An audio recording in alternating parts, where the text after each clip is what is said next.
Hi friend, மீன் வறுவல். இந்த side பார்த்தீங்கன்னா மீன் வேகுது.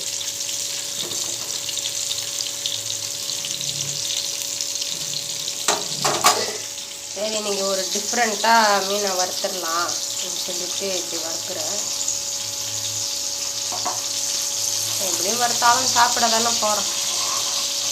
வறுக்கிறேன். மீன் இப்போ ஞாயிற்றுக்கிழமை வாங்கினது. ஞாயிற்றுக்கிழமை வாங்கி குழம்பு வச்சேன். திங்கக்கிழமை மறுபடியும் மீன் பொரித்தேன். ஞாயிற்றுக்கிழமை வச்ச மீன் குழம்பு இருந்தது. மறுபடியும் இப்போ திங்கக்கிழமை மீன் நிறைய ஒரு 10-15 மீன் வச்சுருக்கேன். இப்போ 2, 4, 6, 8 மீன் இருக்குது. இப்போ இந்த மீன் வறுத்துட்டேன்னா அவ்வளோதான். ஏன்னா ரொம்ப நாள் வச்சுக்கக்கூடாது இல்லையா, அதனால். என் பையனுக்கு மீன்னா ரொம்ப பிடிக்கும். அவனுக்காகவே பாதி மீன் நல்லா எடுத்து வச்சுருக்குது. என் வீட்டுக்கார குழம்பு என்னன்னு கேட்டேன். சிக்கன் வாங்கி வச்சான்னு கேட்டார். அதான் மீன் வறுக்கிறோமேன்னு கேட்டேன். பரவாயில்ல, மீன் வறுத்தாலும் பரவாயில்ல, சிக்கன் வாங்கிக்கலான்னு சொன்னார். சரி, வாங்கிட்டு வாங்க. எது இருக்கோ இல்லையோ எங்கள் வீட்டில் கவுச்சி இருக்கணும். கவுச்சி இல்லைன்னா சோறே இறங்காது. என்ன பண்ணுறதுன்னு தெரியல. இந்த குட்டி வாண்டு இருக்கு பாருங்க, இதுக்கு தான் இப்போ மறுபடியும் உடம்பு முடியலங்க. நீர் வேகணும். சளி இரும்பல். சளி இரும்பல் காலையிலேருந்து சளி இரும்பல்.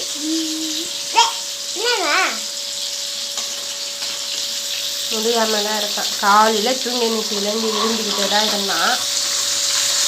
1 மணி நேரம் கரண்ட்டே இல்லை. எங்கள் வீட்டில் கரண்ட் இல்லைன்னா சுத்தமாக உட்கார முடியாது, எந்திரிக்க முடியாது. பகலாக இருந்தால் போய் வெளில உட்காந்துடலாம். நைட்டில் எங்கே போய் வெளியில் உட்காருது அந்த டயத்தில். இவன் வேறு தூங்கிட்டான். நேற்று பார்த்து சீக்கிரமாக அவனை பார்த்துக்கிறதா இல்லைண்ணா என்னன்னு சொல்லிட்டு விசிறி நைட்டு ஃபுல்லாக கையை ஃபுல்லாக விட்டு போயிடுச்சு. கையை நைட்டு ஃபுல்லாக எனக்கு தூக்கமே இல்லை. விசிறலன்னா அசைகிறான். அதனால என்னவோ சளி பிடிச்சிச்சா என்னன்னு தெரியல. ஓகேங்க, பாய்.